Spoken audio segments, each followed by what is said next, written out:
YouTube. Today I'm doing a one marker challenge.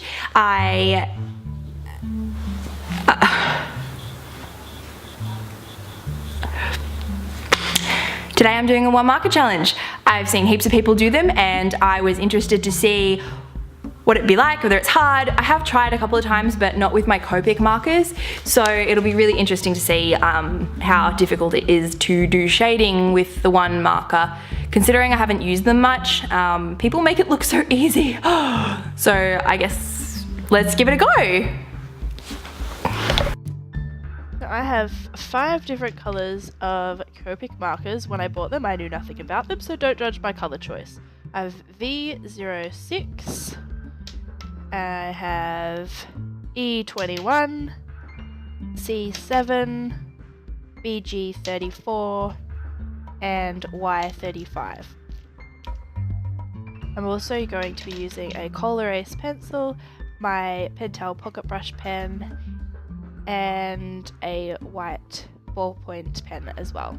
I'm using Rowney 150 gram acid-free paper.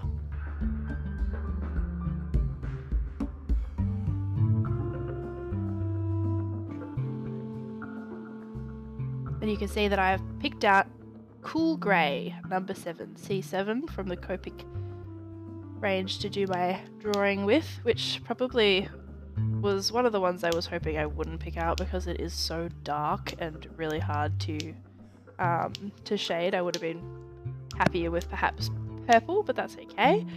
In the picture I've decided I was going to draw Timo. If you don't know who Timo is, he is one of my favourite characters out of a video game, computer game, League of Legends. I always play Timo and apparently people hate him because of his mushrooms, but I love him because of his mushrooms.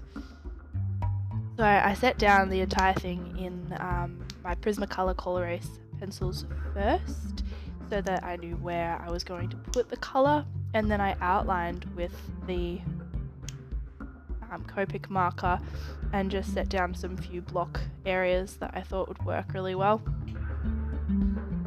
Once I had all of the set areas down, I then went over it again and again, layering it so that those certain areas would get darker.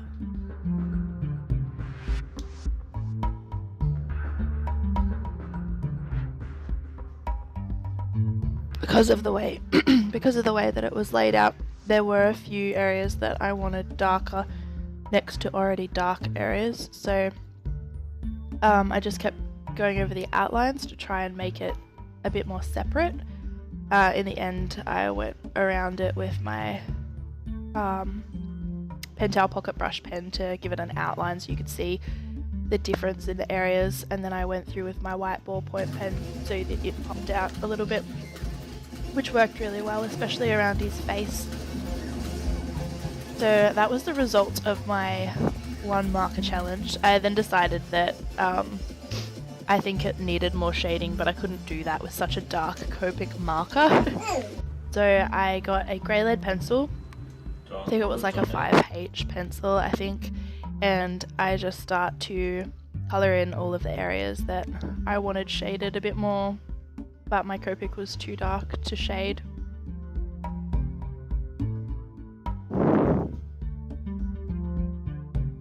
I think both results were good, both with and without the pencil, but I think just that little bit of extra shading helped break it up a little bit.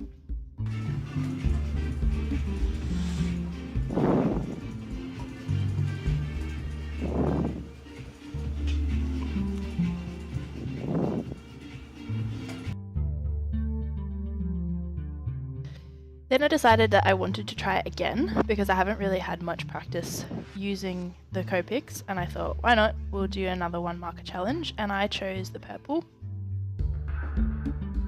So I decided to draw a jellyfish character, and I think the shading worked really well, but because it was such a large area with that one marker, the marker started to dry out a little bit. So I let it dry. I let it rest for a little while so that it could sort of, I don't know, fix itself, but went along with all of the black lines and did some white for a highlight, and then went back in again with the marker.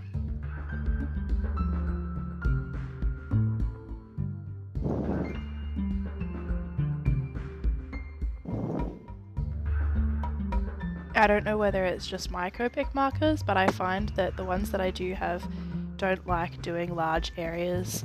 Perhaps my paper's too absorbent. I might need to get some actual marker paper. But for smaller areas, I think they're fantastic. They give a really good look. So that's my jellyfish. Thank you so much for watching. I hope you enjoyed it. Please let me know what you thought of my 1 marker challenge. Let me know what you want to see next, whether you want to see a 3 marker challenge, maybe a left-handed drawing challenge. I've got a few ideas, so it'd be interesting to see what you want to see though. Other than that, I hope you enjoyed it, and I will see you guys next time. Bye.